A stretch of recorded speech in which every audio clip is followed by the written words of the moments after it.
Durgil, tu viens de trouver un coffre mystérieux. Que fais-tu? Je le brise en 1000 morceaux. D'accord, tu l'ouvres. Quoi, mais c'est pas ce que j'ai. En ouvrant le coffre délicatement, tu trouves un étrange objet rectangulaire qui brille en affichant quelque chose sur son écran. Son quoi? Fais-moi un test de perception tout de suite. 18, yes. Alors dites-moi tout, maître du jeu. Qu'est-ce que c'est que cet objet? Mais oui, Durgil, tu as bien deviné. C'est une vidéo sponsorisée. Un quoi? Aventuriers, aventurières, laissez-moi vous parler de Nextory, la seule application de lecture à proposer absolument tous les formats. Livres audio, e-book, bande dessinée, séries audio, podcast, magazine ou encore de la presse. Au total, ça vous fait plus de 250 000 titres. Et je peux vous dire qu'il y en a pour tous les goûts. Amis fans d'Heroic Fantasy, vous aurez sur cette appli du Warcraft, du Narnia et même quelques saisons du donjon de Naheulbeuk. Oh papy! Comme la dernière fois, je vous fais une petite recommandation personnelle, Hamlet de Shakespeare en livre audio. J'attire votre attention sur le fait qu'il s'agit d'une édition de 1933. Et c'est tout? Y a rien d'autre dans le coffre? Même pas une petite hache ou un bouclier? Non Durgil, pas de hache ou de bouclier, en revanche, des économies. En cliquant sur le lien dans la description, vous bénéficierez d'une période d'essai gratuite de 45 jours. Parfait, je fais un test pour cliquer sur le lien. Oh. Durgil, tu ne réussis pas à cliquer sur le lien, mais en plus de ça, le coffre se referme sous tes yeux et disparaît. Maintenant. Aventuriers, aventurières, bonjour. Ça faisait un petit moment qu'on n'avait pas parlé de jeux de rôle par ici. Depuis que je joue et que je masterise entre autres sur Donjons et Dragons, j'ai eu l'occasion de me faire quelques petites leçons que j'avais envie de vous retransmettre par ici. Voyez ça comme des conseils ou tout simplement des anecdotes de jeu, comme vous le sentez. Installez-vous confortablement et soyez les bienvenus au milieu de quelques notes sur les jeux de rôle.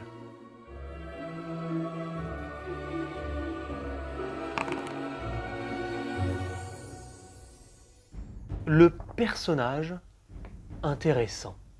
Amis joueurs, vous savez que le baptême du feu d'un jeu de rôle type Donjons et Dragons, c'est la création du personnage. Lorsque vous aurez traversé cette épreuve administrative digne de vos pires souvenirs de la fac, vous vous retrouverez enfin avec une fiche personnage complète.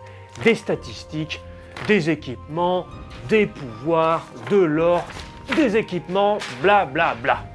Et vous aurez enfin entre vos mains un personnage lambda. Un personnage vide, creux, qui ressemblera à tous les autres personnages. Alors, bonjour, moi c'est Tommy, et je suis un guerrier niveau 1, et j'ai une épée. Mais de ce personnage lambda, vous pouvez obtenir un vrai personnage intéressant. Et il n'y a pas besoin de grand chose. Ce qui va faire le cœur de votre personnage, ce sont ses choix. Ses choix présents, mais aussi, pourquoi pas, ses choix passés. C'est le background. L'idée du background, c'est pas de faire un roman de 30 pages sur le passé de votre personnage. Ça, on s'en fout. C'est plutôt de poser les bases des directions de votre personnage. Ce que j'appelle direction, c'est le chemin qu'il a tracé et qu'il veut tracer devant lui. Par exemple, Tommy, guerrier niveau 1, est un fugitif. Il a tué un noble et s'est retrouvé obligé de s'enfuir de sa ville natale. Et c'est tout. Pas besoin de plus. Avec ce peu de matière, vous obtenez une petite valeur ajoutée à votre personnage. Maintenant, Tommy peut avoir une raison d'avoir peur des gardes, ou de ne pas accorder sa confiance facilement. Peut-être même qu'il a un secret concernant ce meurtre. Et il suffit d'un petit point de départ comme ça pour obtenir une vraie histoire. Prenons un exemple un peu plus long. Lord Thorin est un demi-elfe, rôdeur, alcoolique. Ça m'amène à un point essentiel, n'essayez pas de faire un personnage parfait. Au contraire, c'est très enrichissant pour le personnage d'avoir des défauts, parce que ça va influencer l'aventure. En mal, oui, mais c'est ça qui est génial. Un personnage parfait est imparfait. En l'occurrence, Lord Thorin est un véritable handicap pour son groupe. Et il faut que je vous raconte une petite histoire à son sujet. Un jour, notre demi-elfe et son compagnon Durgil, oui, c'est un fan de Naheulbeuk, pourquoi? Escortent les rescapés d'un village attaqué par les gobelins. Ils arrivent dans une petite ville, et là, Durgil, responsable, file voir le maire pour demander à ce qu'on s'occupe des rescapés, mais aussi pour l'informer d'une attaque gobeline survenue il y a peu. Lord Thorin, lui, il a soif. Et quand il a soif, il abandonne son pote et il se dirige vers la taverne. Sauf qu'une fois à la taverne, il picole. Et qui dit bourrage de gueule dit test d'endurance pour voir s'il arrive à tenir les effets de l'alcool. Et... oups. Et donc Lord Thorin se réveille 3 heures plus tard, en pleine rue, et dépouillé. Il n'a plus ni argent, ni armes, ni armure, ni vêtements. Oh oui, je m'amuse un petit peu avec les échecs critiques, on peut le dire. Oui. Et lorsque notre ami Durgil le retrouve dans la rue, il ne manquera pas de l'engueuler et de lui foutre une bonne tatane dans sa gueule en lui disant qu'il est le pire aventurier qu'il ait jamais rencontré. Et moi, en tant que MJ, je me régale. Ce qui est super avec ce passage, c'est que même si Lord Thorin freine l'aventure, ne fait pas avancer le scénario et se montre imprudent, il enrichit quand même l'histoire avec plusieurs choses. Premièrement, il enrichit son personnage. C'est plus intéressant d'avoir un personnage avec des défauts qui commet des erreurs, plutôt qu'un espèce de PNJ qui va se contenter de remplir les objectifs sans trop se poser de questions. Ensuite, il enrichit l'aventure avec une péripétie. Si la quête principale c'était en gros l'escorte des rescapés, là on débloque une sorte de quête secondaire, à savoir, il faut retrouver les affaires de Lord Thorin. Et on sait jamais, cette petite péripétie inattendue peut apporter des révélations tout aussi inattendues à l'histoire principale. Et enfin, cette erreur crée des rapports entre les personnages. Ils peuvent s'aimer ou se détester, se bagarrer dans la rue ou picoler ensemble. Dans tous les cas, au final, ça crée des vrais souvenirs de leur aventure. Et c'est ça qui compte. Donc, amis joueurs, quand vous jouez à un jeu de rôle, ne prenez pas toujours les décisions les plus logiques. Soyez proche de votre personnage. Faites-lui faire des conneries, des erreurs. Pensez au retour du roi. Lorsque Pipin regarde le Palantir, il commet une grossière erreur. Mais cette erreur a des conséquences sur l'histoire. Donc au final, il était peut-être important que ça arrive. Scénarisé. Mais pas trop. Bon, on a parlé des joueurs, maintenant on va pouvoir parler maître du jeu. S'il y a bien une chose que j'ai retenue à force de masteriser, c'est que dans un scénario, tout peut arriver. Tout. Et surtout n'importe quoi. Il est évidemment primordial en tant que MJ de préparer un scénario, c'est-à-dire installer un objectif, une quête, des événements, des lieux différents et surtout bien sûr des rencontres. Une petite troupe de gobelins par-ci, un allié inattendu par-là, etc., etc. Mais il est aussi primordial de comprendre que tes joueurs peuvent et vont faire n'importe quoi. À tout moment, tes joueurs peuvent abandonner la quête que tu as mis des jours à préparer et ils en auront parfaitement le droit. Alors évidemment, tu peux refuser certaines actions à tes joueurs, mais il ne faut pas non plus leur couper toute liberté, parce que sinon... Alors, Durgil, tu es devant le donjon. Que fais-tu? Je casse la porte. Non, tu peux pas. Alors j'escalade la tour. Non, tu peux pas non plus escalader. Je peux m'en aller. Non, tu peux pas non plus. Je peux insulter l'elfe. Bien sûr que non, tu dois ouvrir la porte. Oh d'accord. J'ouvre la porte. Voilà. Alors, tu décides d'ouvrir la porte.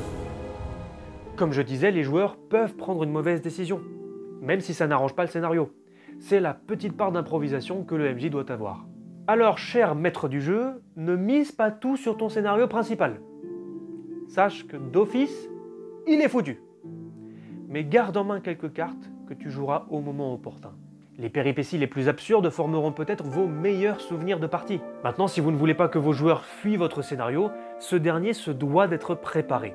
Et un des ingrédients les plus importants pour bien préparer un scénario, c'est l'enjeu. Dans toutes les aventures, il y a un fil conducteur, un enjeu, une chose autour de laquelle va graviter tout le reste de l'histoire. Ça peut être sauver le monde, détruire ou protéger un artefact surpuissant, sauver le monde, secourir un allié proche, sauver le monde. Le tout, c'est de trouver un enjeu auquel les personnages vont s'accrocher.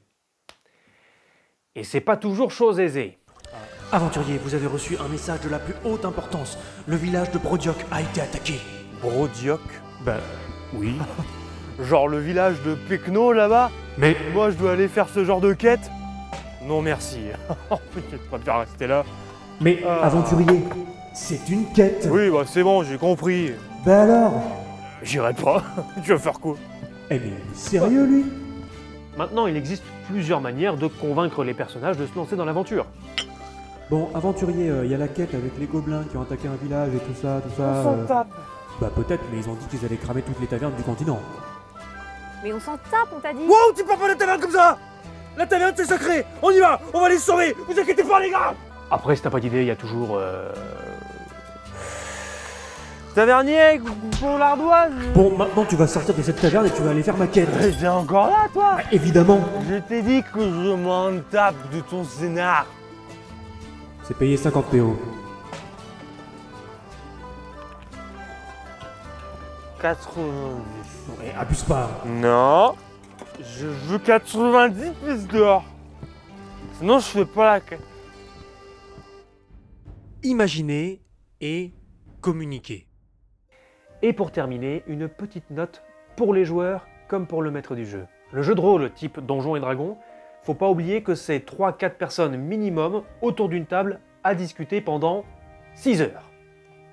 Et 6 heures, si la partie est courte. Le jeu va reposer sur 2 choses essentielles, la communication et l'imagination. Si vous ne musclez pas un peu votre imagination, ces 6 heures vont être interminables.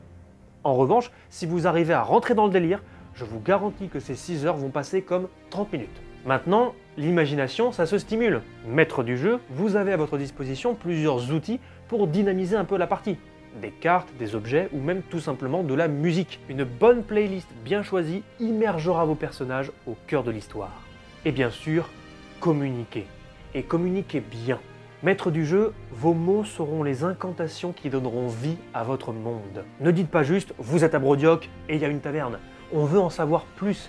Est-ce que cette taverne est propre? Est-ce qu'il y a du monde? Est-ce qu'il pleut? Est-ce qu'il fait froid? Est-ce qu'on aperçoit depuis les fenêtres la seule source de lumière chaleureuse du village? Ou alors, est-ce qu'en s'approchant, on a envie de vomir rien qu'en sentant de loin l'odeur nauséabonde des ivrognes et de la nourriture de mauvaise qualité? Là, vous avez une ambiance. Maître du jeu, vous êtes un réalisateur, scénariste, dialoguiste et vous gérez la BO de votre histoire. Alors allez-y à fond. Et les joueurs, jouez! Ne soyez pas d'accord entre vous, disputez-vous, trahissez-vous ou travaillez en équipe.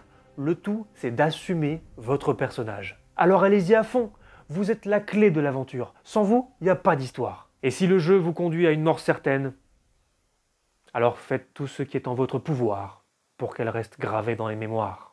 On se quitte là-dessus, c'était votre humble serviteur.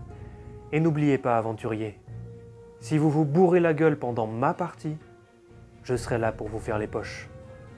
Que ce soit en maître du jeu ou en joueur. À la prochaine.